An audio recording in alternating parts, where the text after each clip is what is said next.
Assalamualaikum class. Welcome to the part 2 of lecture 8 in software design and architecture. In the previous part, we have studied about interaction oriented software architecture, and our selected architectural style of this category was Model View Controller or MVC. We studied about what the MVC is and its components such as model, view and controller. Now in this lecture, I am going to explain few examples, its application domains, advantages and limitations. So first of all, in this example, the control flow of how MVC works is explained. तो सबसे पहला step हमारे पास ये है कि user अपनी user interface से interact करेगा इन सम वे. फॉर एग्जाम्पल, वो रेडियो बटन्स उसके पास 2 या 3 मौजूद हैं, उनमें से वो कोई एक ऑप्शन सेलेक्ट कर सकता है, या उसके पास एक ड्रॉप डाउन मेन्यू है, उस मेन्यू से वो एक वैल्यू को सिलेक्ट करेगा. तो सबसे पहला काम या यूज़र का यूज़र इंटरफेस को कोई वैल्यू प्रोवाइड करना है. दूसरे स्टेप में क्या होगा, यूज़र इंटरफेस से जो भी वैल्यू मिल रही है वो कंट्रोलर के पास जाएगी. और कंट्रोलर का काम क्या है, कंट्रोलर का काम है कि उस वैल्यू को जो उसे यूज़र इंटरफेस से मिली है उसे मॉडल के साथ लिंक करना. और ये काम ये किस तरह करेगा, किसी भी कॉल बैक या रजिस्टर हैंडलर की मदद से करेगा. यानी ये कि वो मॉडल के अंदर जाकर जहाँ पर उसकी फंक्शनैलिटी पर्टिकुलर फंक्शनैलिटी परफॉर्म होगी उसे वो कॉल करेगा या उसे वो इन्वोक कर देगा कि ये तुम्हारा टास्क है, तुमने ये टास्क परफॉर्म करना है. इसके बाद थर्ड स्टेप पर क्या होगा, controller access the model. Controller को मॉडल का एक्सेस मिल जाएगा और वो उसे अपडेट कर देगा.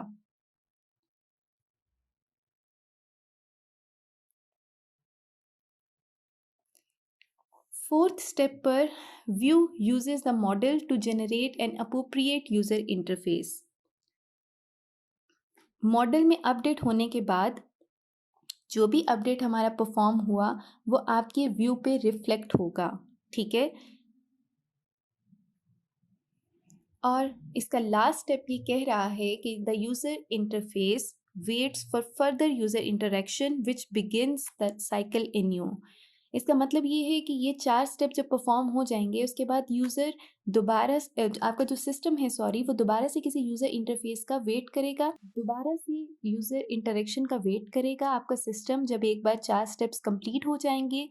और जब उसे यूज़र इंटरेक्शन मिलेगी तो वो स्टेप 1 से दोबारा स्टार्ट कर देगा. लेकिन होंगे यही सब स्टेप. सबसे पहले यूज़र का यूज़र इंटरफेस से कनेक्ट करना, उसके बाद कंट्रोलर का मॉडल को एक्सेस करना, ठीक है, उस मॉडल को अपडेट करना, और देन लास्ट पे व्यू का जो मॉडल है उसको अपडेट कर देना. जैसी मॉडल में चेंजेस हुई होंगी व्यू का मॉडल भी आपको सेम चेंजेस रिफ्लेक्ट करेगा. तो ये वो स्टेप्स थे जिस तरह से आपका मॉडल व्यू कंट्रोलर काम करता है. अब आगे इसकी अगर हम रियल लाइफ एग्जांपल कंसीडर करें, that is Google maps. Google maps को आप में से बहुत से लोगों ने यूज़ किया होगा. आप देखते हो कि गूगल मैप में आपके पास साइड पर कुछ फंक्शनैलिटी अवेलेबल होती है, जिस तरह बिल्कुल आपके राइट साइड पर प्लस और माइनस का साइन होगा जिससे आप जूम इन और जूम आउट कर सकते हो. उसके बाद आपके पास डिफरेंट व्यूज़ अवेलेबल होते हैं. लेट्स से अगर आपने स्ट्रीट व्यू इनेबल किया है तो आपको स्ट्रीट व्यू नज़र आएगा. अगर आपने सैटेलाइट व्यू को इनेबल किया है तो आपको सैटेलाइट का व्यू नज़र आएगा, जिसमें पॉसिबल है कि आपको कुछ माउंटेन्स और कुछ ट्रीज़ वगैरह जो हैं उनकी लोकेशन भी आपको नज़र आए आपके गूगल मैप पर. तो गूगल मैप का जो आइडिया है वो इसी कॉन्सेप्ट पे बेस कर रहा है कि हमारी इनपुट हम यूज़र से ले रहे हैं थ्रू यूज़र इंटरफेस और उसके अकॉर्डिंग हम उसके व्यूज़ को चेंज कर रहे हैं. कंट्रोलर का काम है कि उन व्यूज़ को चेंज करना. Here are the few benefits of our MVC. The first benefit is it provides multiple view synchronized with same data model. Data model हमारे पास एक होगा लेकिन उस एक डाटा मॉडल पे हमारे पास डिफरेंट व्यूज़ जनरेट हो सकते हैं। ये इसका एक बेनिफिट है। दूसरा बेनिफिट क्या होगा? It is easy to change और plug in new interface views, कि आप जैसे जैसे आपकी टेक्नोलॉजी अपडेट हो रही है, आपकी लेटेस्ट इंटरफेसेस आ रही हैं, लैंग्वेजेस आ रही हैं, आप किसी भी इंटरफेस के साथ म्यूज़िक ऐड कर सकते हैं। फॉर एग्जांपल, आप किसी भी इंटरफेस के साथ टेक्स्ट ऐड कर सकते हैं, एनिमेशंस ऐड कर सकते हैं। तो हर बार जब जैसे इंटरफेस की टेक्नोलॉजी अपडेट हो, आप इंटरफेस व्यू को सिर्फ अपने व्यू का मॉडल एक्सेस करना है और आप अपनी इंटरफेस को अपडेट कर सकते हैं, उसे मॉडिफाई कर सकते हैं। इसके अलावा एक और बेनिफिट जो आपको आपकी स्क्रीन्स पे नज़र आ रहा है, that is it is very effective for development if graphics, programming and database development professionals are working in a team. हमने इन तीन लोगों का ज़िक्र क्यों किया इस टीम में? हमने ग्राफ़िक्स का ज़िक्र किया ताकि वो व्यू के मॉड्यूल को कंट्रोल कर सकें। हमने प्रोग्रामिंग का ज़िक्र किया ताकि वो कंट्रोलर की जितनी फ़ंक्शनैलिटी है उसको इम्प्लीमेंट कर सके। और हमने डेटाबेस डेवलपमेंट प्रोफ़ेशनल्स का ज़िक्र इस वजह से किया कि आपके जो डाटा मॉड्यूल है या आपका जो मॉडल का कंपोनेंट है, उसको डेटाबेस डेवलपमेंट प्रोफ़ेशनल्स हैंडल करें। अगर ये तीनों लोग तीनों व्यूज़ पे एक साथ एक टीम में काम करते हैं, तो आपके पास जो एमवीसी क्रिएट होगा वो बहुत इफ़ेक्टिव या बहुत एफिशिएंट होगा। इसके साथ हर आर्किटेक्चर की कुछ लिमिटेशंस भी हैं। एमवीसी की जो पहली लिमिटेशन आपको यहाँ पर नज़र आ रही है, उसमें लिखा है MVC provides multiple pair of controller and views based on the same data model.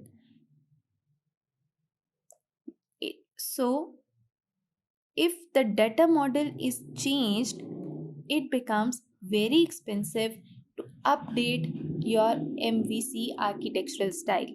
इस बात का मतलब क्या है कि हम जब पीछे डिस्कस कर रहे थे एमवीसी को, तो हम देख रहे थे कि हमारे पास डाटा मॉडल एक है, उस एक डाटा मॉडल के अगेंस्ट हमारे पास मल्टीपल व्यूज़ क्रिएट हो सकते हैं। मतलब लेट से आपने 25 एक मॉडल के साथ आपने 25 व्यूज़ क्रिएट कर दिए।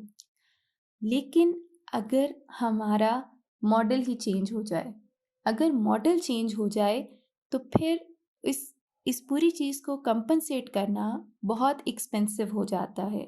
ठीक है, फिर उन इंटरफेसेस का जो आपने 25 इंटरफेसेस डेवलप किए थे, उनका कोई भी फ़ायदा नहीं रहता।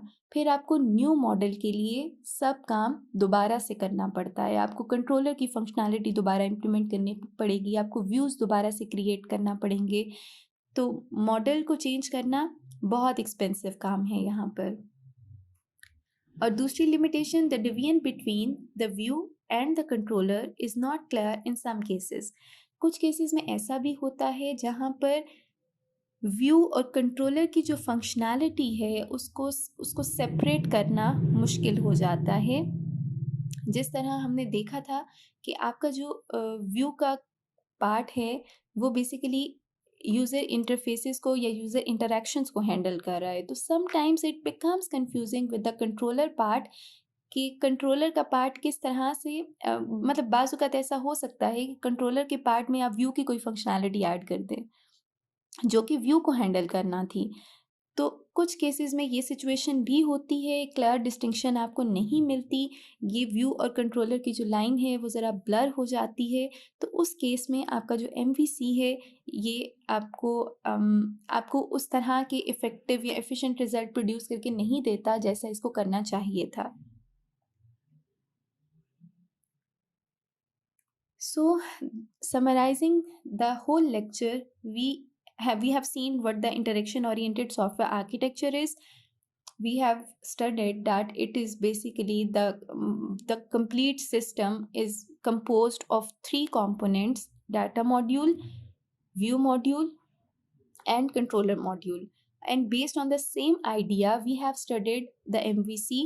In MVC, we also seen three modules: model view. We also have seen three components. Model view is based on the data module. View in MVC and in interaction oriented is same. that provides the visual or audio to the user, or it can provide user interface also.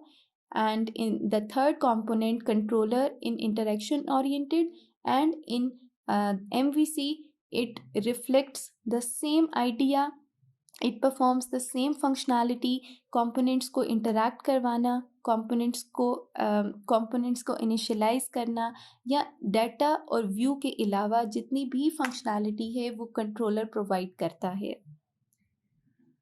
I hope आपको आज का lecture समझ में आ गया होगा, बहुत interesting लगा होगा।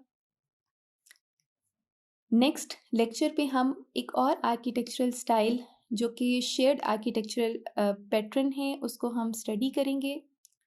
नेक्स्ट लेक्चर में हम शेयर्ड आर्किटेक्चर स्टाइल की तरफ मूव करेंगे, और नेक्स्ट पार्ट में हम शेयर्ड आर्किटेक्चर स्टाइल को या शेयर्ड आर्किटेक्चर पैटर्न्स को, in our next lecture we will study about two architecture styles in the shared model architecture. Thank you for listening.